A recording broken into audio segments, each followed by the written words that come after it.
I'm Patrick Bailey with IQlist.com. Today is April 12th, 2020, and in this video I'm going to show you how to improve the Prusa RC3 stackables that you can create using the openscad code that I put out there so they come apart easier using modifiers in Prusa Slicer. Okay, I'll try to put all the websites in my show notes for the websites I'm about to show you right here right now. And so the first thing is, so what's going on? Prusa has made a great shield that a lot of people are using, including here in Colorado. And also, he has made a stackable shield, and I printed a couple of them, and they work pretty good. But also, he has his 3MF file out there that goes super fast, and also does some modifiers to actually make it to break apart easier. And so this is a great one to use. And if you have other special needs, I'd probably use this one. And if it's going too fast for you, you can probably just slow it down a bit. Like cranking on your i3 Mark III, and just kind of crank it down a little bit. This one works great. At full speed, I've had a couple of problems, but also in Colorado, we have another issue. In Colorado, even though we're using the Prusa version, what they did is somebody here in the Make for COVID group, what they wanted to do was also put the material type on there. So they wanted to put in PETG or PLA on it so they could print like that. And that's what we've been using here in Colorado just to make life easier for the QA and what they need to do to process and clean them, because if they have to handle PETG different than PLA. So with that, we can't really use Prusa stacks because they don't have the proper name, PETG or PLA. So a couple days ago, a week ago, my memory's a little foggy because it's been kind of a busy week this week, I went through and made an openscad code out there so that you could I could take the file that was created for the Make for COVID that was properly marked with PETG and then programmatically stack it and make the supports. So I've done a couple of videos out there. The openscad is out there. And so you can go, I even did a live video going in detail over all the details. So that way they can give me whatever file they want and I can automatically stack it programmatically and start rendering it and get it ready to go and start using it. The other big advantage also is, they might change their mind tomorrow. In fact, they just changed their mind this week, like 2 days ago, where now in Colorado, we're actually using them upside down. So the nubs usually on the bottom, we're actually flipping it over. They want them on the top. We're not printing them that way. It's just physically they flip them over. So right now the lettering looks upside down. So we decided to flip the letters upside down. So they made another change. So that way, if they keep making changes like that, like they just did, we can incorporate them pretty quickly and start using that. Anyway, so out here is the openscad code I put out on Prusa printer. Oh, and here's a video. Sorry, and over here on Prusa printers, here is my stack I put out there, and I just updated all the files just this morning. It should have the most current openscad. It should have the current 3MF files I worked on, and so it all should be up to date. So, but what I have right now is I've been printing them out in stacks of 5 or 10, and they're working well, but I'm also using all the default settings. And so as it turns out, mine are much harder to take apart than what Prusa's did. Although my file shapes are the same size, I don't have any modifiers in the slicer to make it so that they're much easier to take apart. So Prusa has some special settings that they did in the slicer, and so I figured out how to what they did, and now I kind of understand what they did, and I kind of copied them, and it's working great. So with that, I'm going to go over what Prusa did and explain what I did, explain how I did to copy it. So if you're doing stacks like this, where you have a customized Prusa file, you can take my openscad, stack them, bring them in, create the STL file, bring it into the Prusa slicer, and then modify it in such a way that they're easier to take apart. So with that, let's start going into how to do it. Now, I like to keep things simple. So, and I try to, with my YouTube channel, I'm trying to help onboard people, especially homeschoolers, into 3D printing. And so I try to keep things basic. And so I don't do things like modifying printer settings or speeds or things like that. Because I think now, where we're at right now, you can take some good designs, drop them in your slicer, push a button, and print them, and the default settings are pretty good. They work for most things just fine, and there's not much you need to tweak. The worst case scenario that I tweak is I might change the infill or the infill pattern or the number of perimeters. But beyond that, I don't do much like that. And I'll try to continue on in that vein, not doing much because I want to keep things simple and easy to obtain for most new people, because a lot of new people coming on don't really have a desire to do a special tweak. They're like people not unlike me. It's like, I want to go buy a car and use it. I don't want to bore out the piston so I get 10 more horsepower. But I appreciate the people who do. You know, I think you should have the capability to tweak everything, and you can. But most of us don't need to. We just want to have a good print and have it work. So this is unusual for me, but for this purpose, you know, making these prints work in the stackable way and come apart, it's worth it. So here is Prusa. So here I've downloaded Prusa's files, and I downloaded the 3MF version. Now, unlike the STL version is just the 3D object itself. The 3MF files have the object, but they also can have printer settings in there. So if you download Prusa's and you pull it in here, you'll see something like this. You see these weird green, squares, and what does that mean? But also over here you see all these different print settings. So he's tweaked. He did something different for his PETG. He did something for his speed. He tweaked every little thing. So first of all, what he did, and I won't go into great detail on this, but if you start looking through the print settings and you start looking in detail through here, you'll see, he set the fill density to 5%. And he started doing all kinds of things, like on the speed. If you look at your speed compared to normal, these are much faster. If you start looking at filament settings, I think he made it hotter. He did all this stuff to make it faster. And, there's a lot of special G-force things. Most of the stuff, it's interesting, but I don't even want to, it'd be fun to get into, but I only, half know it because I haven't spent much time with it.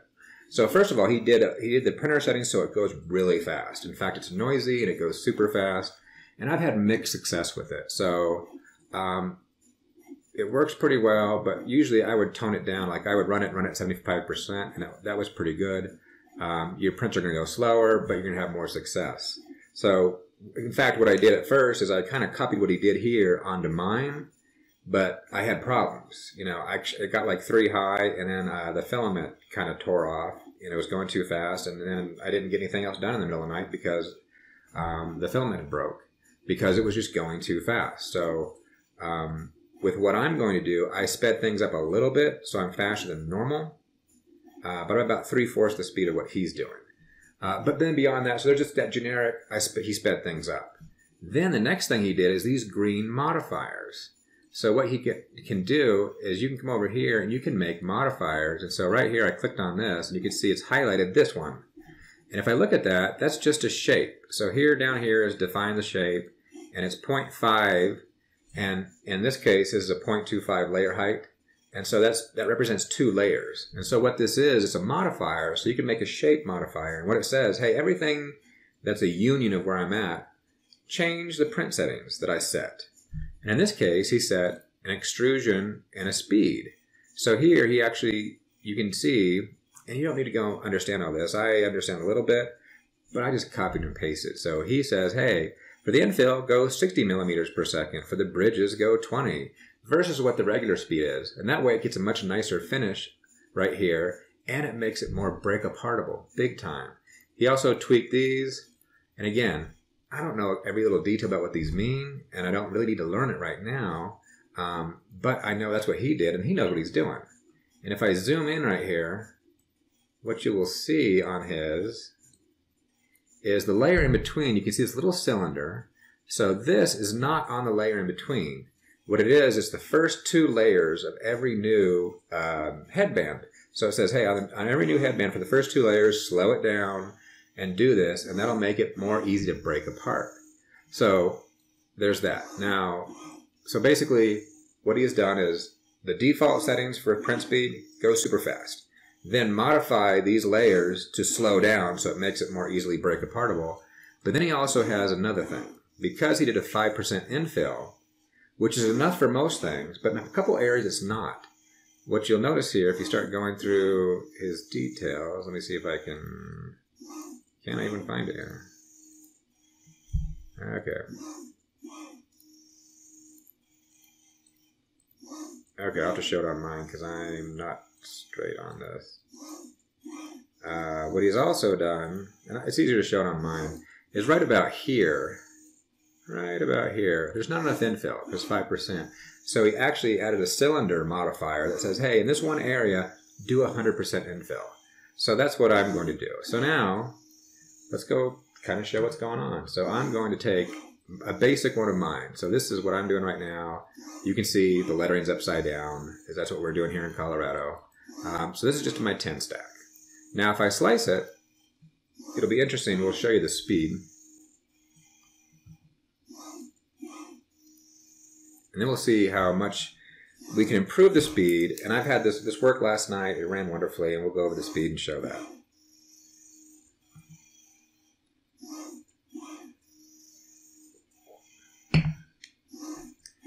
Okay, there we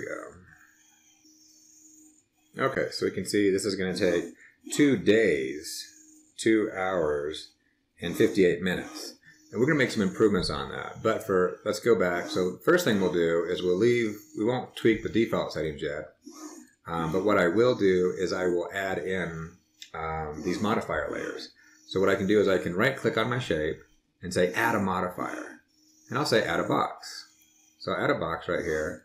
And so now if I move this around, anything that's a union that's within this box, the box itself won't be printed because we've added a modifier. But anything within this box, the layer, what's going to be printed in there will be modified if we tell it what to modify. And also with this, you need a cheat sheet. So I got a cheat sheet here. So what I can do is I know this needs to be 200 by 150 by 0.5. So we'll set that. So we'll say, okay, we want to unlock this, and we'll say 250 by 150 by 0.5. Boom. And then what I'll also say is 0, 0. And that gets me right where I want it to be. And then here, I'll hit this button to say drop down to bed. So now it drops down to bed, and I get this number, negative 100.88. And I put that number here. And then what I also have is a 0.25. That's my layer height. My headband height, which is 20 millimeters. And I have a little fudge factor here, 0.01. And then what I do is every subsequent layer, I need to set what this is going to be. So what I have to do is I have to add these together. So I have to add negative 100 plus 25 plus 0.25 plus 20 plus 0.01, which will give me that. So I'll say plus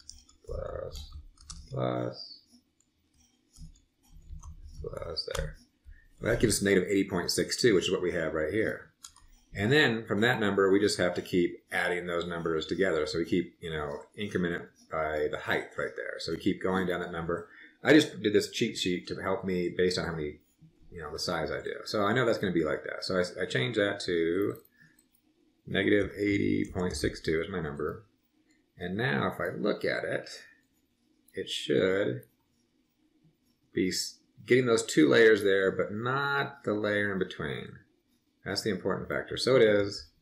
So it's good. Then I want to modify it. So what I'm going to do is I'm going to go over here and click on it. And I'm going to say, I'm going to click on my box here. There we go. And I'll say, click on this over here, and I'll say add settings, add extrusion width. And I'll click on that, and I will select all of these, I believe. Yep, select all of them. And I'll click on this again and say add settings, add speed.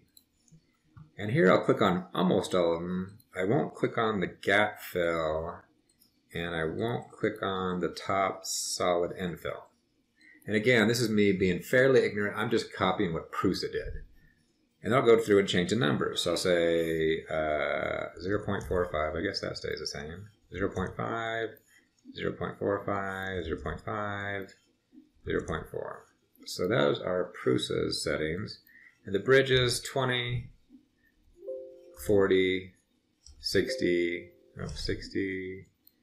40, 25, and 60 to slow it down. And so now, when it hits that, it's going to do that speed. Now I can copy and paste this, Control-C, Control-V, and now I made another one. And all I got to do with this next one, keep everything the same, but just change the height based on my little cheat sheet over here. And you can see negative 60.3. And so I'll keep doing the same thing until I get all 10. So, copy, paste, negative 40.1, copy, paste, negative 19.84, copy, paste, 0.42, copy, paste, 20.68, Copy paste. 40.94. And 61.2. And last one is 81.46. Boom. So now we've got all those modifiers. So now that will help us to slow it down, so it's going to come apart much better. But with that, now let's go over doing the 100% infill. Okay, now what I'm going to do is click on the infill here and drop it down to 5%. And I'll actually go over to probably printer settings and go infill, and I think it's doing rectilinear. I'm pretty sure. Rectilinear, 5%. There we go. Now go back. Now what we're going to do is we're going to click on our object, right click, and say add another modifier, but this time a cylinder. And so what we're going to do is we're going to add like 20 cylinders, because right now if we do 5%, that speeds up our print. But what happens is apparently the Prusa guys found out right about here we need some more infill. And so what we're going to do is make a little cylinder here, a smaller one than this, to modify that area so that we get that big infill. So again, I have a cheat sheet over here. So what I can do is I want it to be 7 by 7, and it needs to be 19.25 millimeters tall. Because it's not going to take up the whole section. It's going to take up most of the section. We need to get 2 per headband, 1 on each side.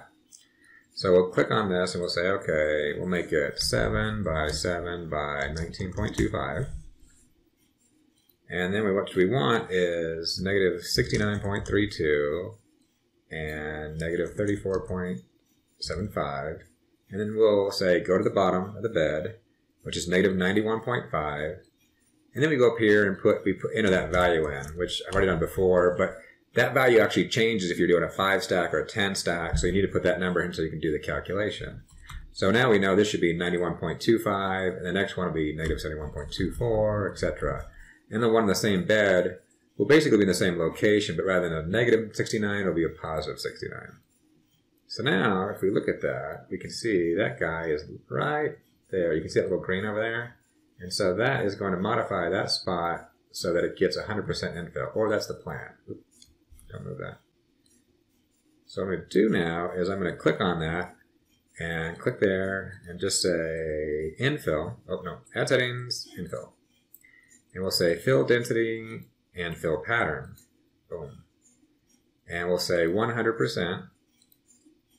And it'll yell at us for a second here. So you can't really, oh, you're not going to yell at me. Okay, it was yelling before. 100% rectilinear, and we're good to go. So now we're going to copy and paste that. And we'll just move our way up based on my calculation. So negative 91.5 goes to negative 71.24. We can see we got the next one there.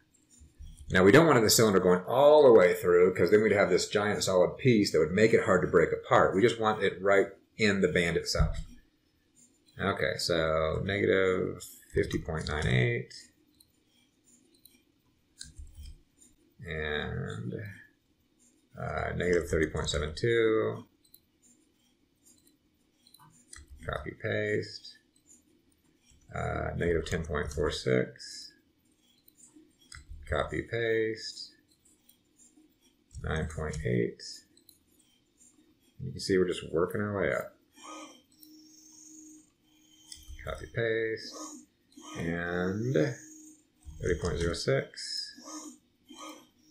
copy paste,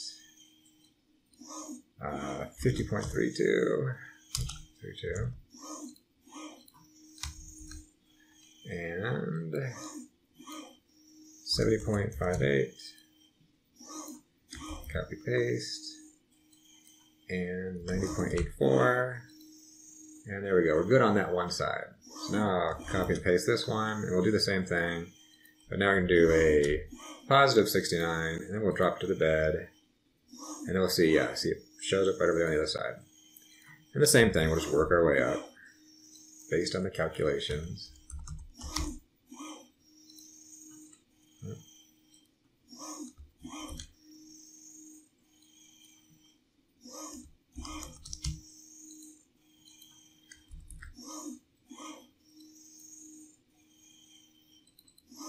Let's see, negative 30.72.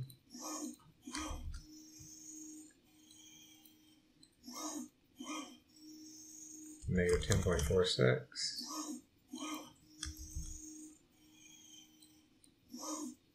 9.8.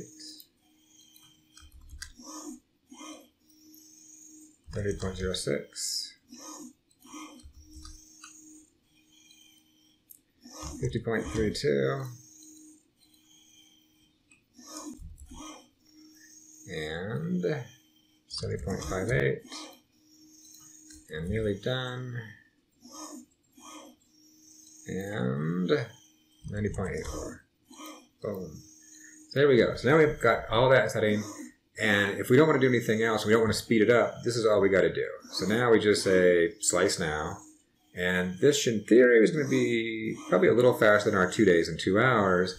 But also it's definitely going to fix it. It's going to be take apartable. So if this is all you do, it's going to be way more take apartable.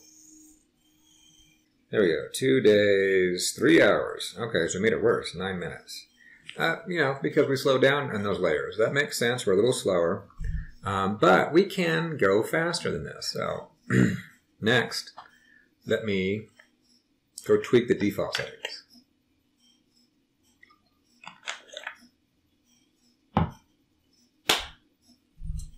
Okay, so the default settings. So you could just run this and run this faster by when you get it going. So this is a safe thing to run, but you can get it faster without going quite as fast as Prusa. Also at this point, if you want to save your configuration changes, you click on here and you say Save Project as a 3MF, and that will save all your configuration changes. It's really important because it'll save all your special modifiers. And that way you can hand it to someone else and they have all your modifiers, exactly what Prusa did for us. But now let me go through my settings as best as I can. I'm going to kind of copy back and forth. So going layers and perimeters, we are, oh, that's a 0.15, no wonder. Let me go to 0.25. 0.25, well there's my first mistake. Okay, 0.15 is really slow.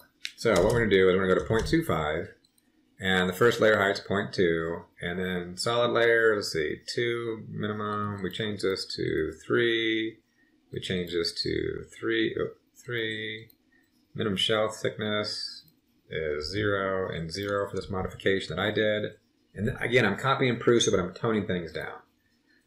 Infill is 5%, grid, rectilinear, all that's the same. Skirt and brim. We don't really need a brim, so we can just drop that down to 0. And then we don't have a skirt anymore. It saves a little bit of time. Support material, let me see. Dot all did not change. Speed. Speed, I tweaked a lot. So Prusa went crazy. I kind of took his numbers and toned him down a little bit, so I'm about 3/4 of his speed overall. So 85, 40, 50, 240, 120, let's see, 75, 50, 80. And then travel, I did 210. First layer is 45. Perimeters, up that to 1,000. 1,500, 1,200, 1,200, 1,500, and 240. Multiple extruder, don't care about that. Advanced, what do I do? Okay, me 0.55, 0.42, 0.55, 0.55, infill is 0.55, 0.55, and 0.5 is what I have. Here I did 27%, don't know why. 0.9. The rest is the same. Yeah, I don't care about that. Then filament settings. Let's see what I did for filament settings. I went a little hotter. Okay, I also kind of copied some of his stuff. I said 1.27. Oh, I don't care about the cost. I made it a little hotter, 245 and 255 and 85 and 90. And looking at other stuff, cooling. Let's see, fan speed 30%. max 50. And also just to show my disclaimer, you know, hey, I don't know everything, so this could damage your printer potentially. I don't believe it will, but always, you know, be cautious with what you're doing. Advanced, let's see, PETG. If I can find PETG.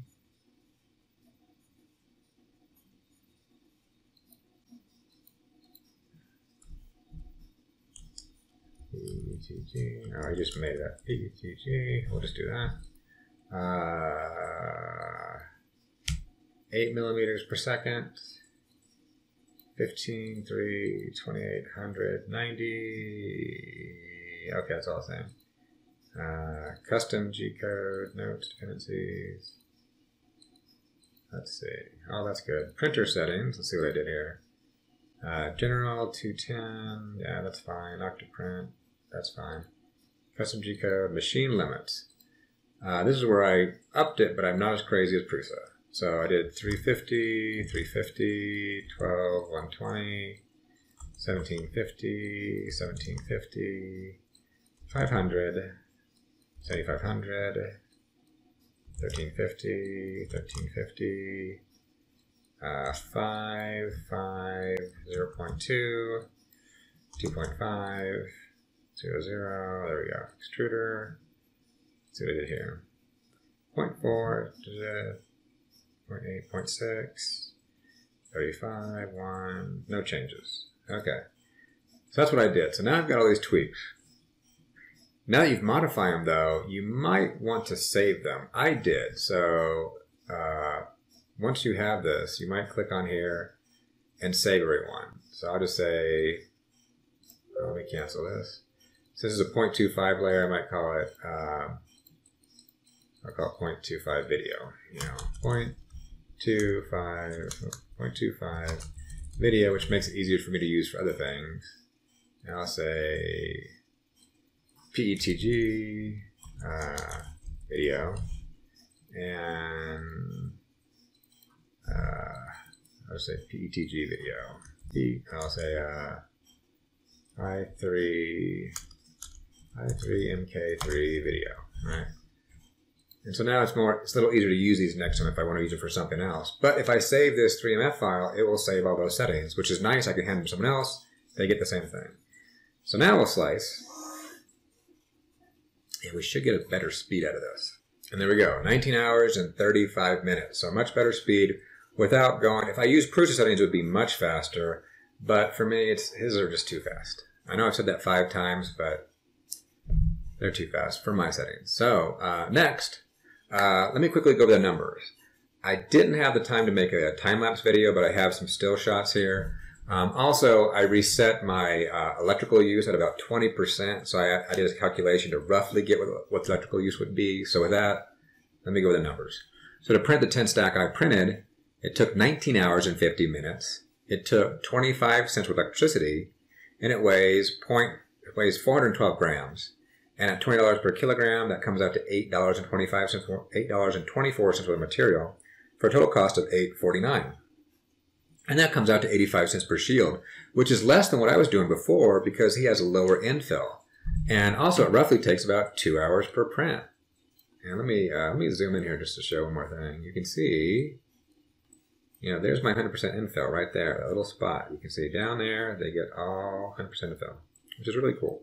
Okay, so now with that, let's go take it apart and show you how easy it comes apart compared to what I was doing before. Also, the old way I was doing it, if I wasn't careful, I was losing about 1 in 5. I was breaking about 1 in 5. And so far with these settings, I have not broken any. They've all come apart beautifully. Okay, now we're going to take this guy apart. Oh, let me get this one tool to help out a little bit. Well, maybe this one too. So, the only thing I'm going to do is I'll take off these first. You can just kind of do it with a little screwdriver or something. And those just come off so beautifully.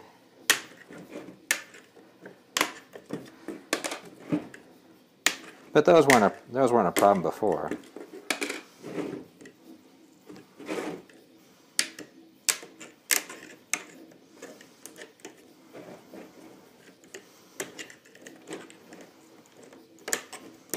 Okay. Now we got all these. And at first, what I was doing to take these apart was I was twisting them like this. What are you pointing at? I don't know. Sorry. The things on the end there, or the nub? Yeah, what I was before was I was taking these and pushing one down and pushing one up. I don't think that's the way to do it. I think what you want to do is you want to push them both in or push them both out. So I'll kind of squeeze this together. So you can take these and kind of go.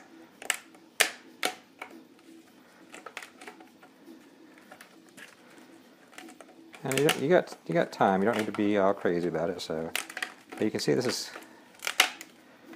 comes apart so much easier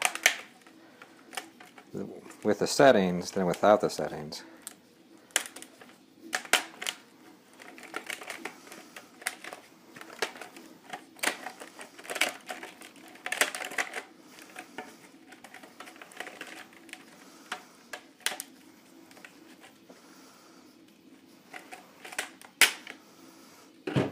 There you go. So take this, twist it in and out, in and out, in and out.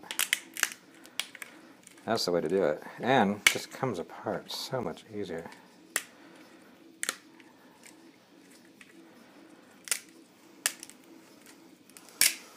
And then the finished product here.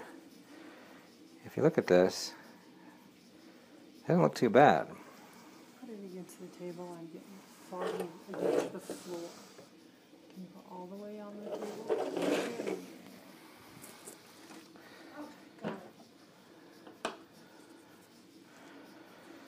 So that's no processing.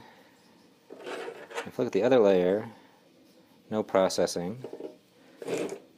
Now here's one I did with mine with no processing. This is without the special modifications. And you can see this is going to require some cleanup. It's okay, but nowhere near as nice. You practically don't need any cleanup on the other one. So Prusa knows what he's doing. And again, don't go too crazy. We don't want to break any, even though they do come apart easier. Yeah, there you go.